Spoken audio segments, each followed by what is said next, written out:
C'est pas tous les jours qu'on voit l'infiniment complexe qui régit un petit peu tous les phénomènes qui nous entourent. Comprendre ce qui se passe à l'intérieur, dans la matière, dans le gaz, dans l'eau. Ça, c'est quelque chose qui ensuite aide les industriels à maîtriser les éléments, à être plus libres. Ça permet aussi de mieux comprendre le monde qui nous entoure, et c'est ce qu'on fait chez Simvia.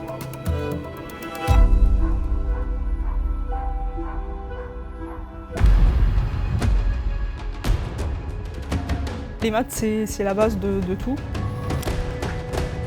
Moi, je vis vraiment chaque semaine comme une aventure. On aime les challenges, on aime les projets qui nous font nous creuser les méninges.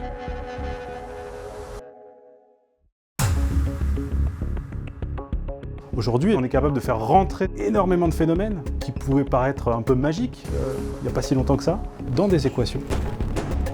On fait tourner ces équations sur des ordinateurs pour obtenir des comportements de matériaux qui seraient très difficiles à essayer dans un laboratoire, mais on préfère le faire sur un ordinateur.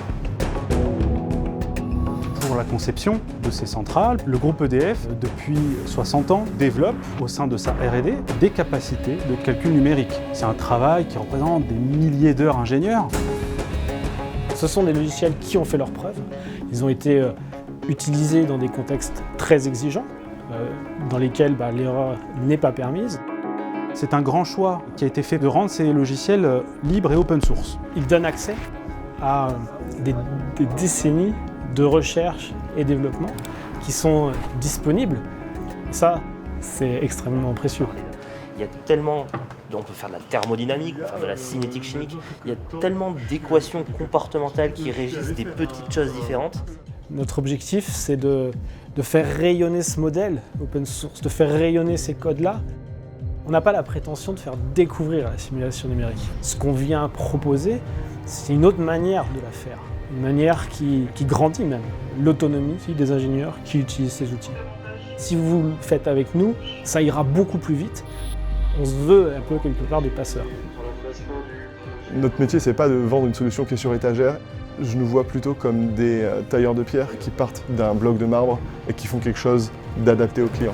Comprendre leurs besoins très précis et de les transformer en une solution qui puisse rentrer dans leur système d'information.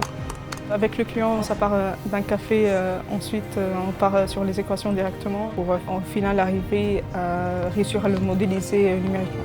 Donc, que ce soit de l'automobile, le maritime, la défense, touche vraiment des sujets qui sont très réels. Je code pas juste pour moi, mais je code pour des clients, pour produire une valeur économique. Et moi, c'est ça qui me drive tous les jours. Non, coder pour faire des jeux vidéo, ça aurait pas été mon truc. On possède certaines clés, nos clients en possèdent d'autres. Et en fait, en alliant nous, notre expertise du code et de tout ce qu'il y a derrière, avec leur expertise du métier, on arrive à des résultats qui sont tout à fait surprenants. On peut nous demander des trucs fous, on nous challenge nous-mêmes et on challenge aussi nos logiciels pour les pousser, pour voir jusqu'où ils peuvent aller. La communauté open source est un atout formidable. On a autour de nous des milliers de gens qui sont prêts à contribuer dans les codes de calcul. Alors, un des grands rôles de Simvia, effectivement, c'est de fédérer cette communauté, c'est de faire en sorte qu'elle soit active, qu'elle soit engagée et qu'elle se rencontre aussi. Les journées utilisateurs, c'est surtout une super occasion d'imaginer un nouveau champ des possibles, en fait. Des nouveaux usages, des nouvelles fonctionnalités. Je dirais que c'est un lieu où l'imagination et la créativité sont reines, où on peut rêver en fait un peu de nouvelles perspectives d'avenir. Donc c'est un peu magique. La team Simvia, c'est des physiciens, des mathématiciens, des geeks aussi. Moi, je suis un vrai geek. Non, un vrai geek, c'est ça. Il faut de l'eau, de la nourriture, un ordinateur et du code, évidemment. C'est à la fois des gens qui sont passionnés, qui veulent comprendre le monde, qui veulent comprendre comment fonctionnent les choses. Les codes sont des machines assez complexes et moi je considère que j'ai une énorme chance de pouvoir faire partie des gens qui savent faire ça. De voir qu'avec nos logiciels, on reprenne en main notre destin dans un environnement industriel européen. Donc ça j'en suis assez content. Je suis fier, oui, d'apporter ma petite pierre à l'édifice pour faire en sorte que l'industrie 4.0 continue de progresser.